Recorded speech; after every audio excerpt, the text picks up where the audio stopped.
ராதே கிருஷ்ணா. எல்லாருக்கும் நமஸ்காரம். இன்றைக்கி வந்து காரடையான் நோன்பு. இன்றைக்கு கூட என்னால் முடியாததுனால நான் கொழுக்கட்டையெல்லாம் எதுவும் போடலை. நான் அதுக்கப்புறம் எனக்கு சரியான பிறகு ஒரு நாள் சும்மா சாதாரணமாக கேஷுவலாக நான் வந்து எப்படி பண்ணுறது அப்படிங்கிறத நான் போடுறேன். உடம்பு சரியில்லைன்னு எல்லாத்தையுமே விட்டுற வேண்டியதாக இருக்குது. பிரேக்ஃபாஸ்ட்டு சாப்பிட்றேன். நோம்புன்னா நம்ம விரதம் இருந்து இது பண்ணிவிட்டு கடைசியில் சாப்பிட்டு எல்லாம் பண்ணுவோம். மாத்திரை மருந்து இதெல்லாம் சாப்பிட வேண்டியதாக இருக்கா, அதனால் எல்லாத்தையுமே நம்ம உடம்பு சரியில்லைன்னா விட்டு கொடுக்க வேண்டியதாக இருக்குது.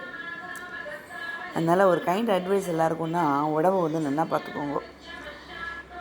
நம்ம செக்கப்புக்கு போங்கோ, மருந்து டாக்டர் சொன்ன மருந்து சாப்பிடுங்க, அவள் சொன்னதெல்லாம் கொஞ்சம் ஃபாலோ பண்ணி எல்லாம் இது பண்ணுங்க. அப்போ தான் நமக்கு வந்து உடம்பு நல்லா இருக்கும். ஸோ இன்றைக்கி வந்து தோசையும் தண்ணி சட்னியும் பண்ண சொன்னேன். ஸோ இதுதான் நம்மளோட பிரேக்ஃபாஸ்ட் இன்றைக்கி. தேங்க்ஸ் ஃபார் வாட்சிங் my channel. Subscribe me please.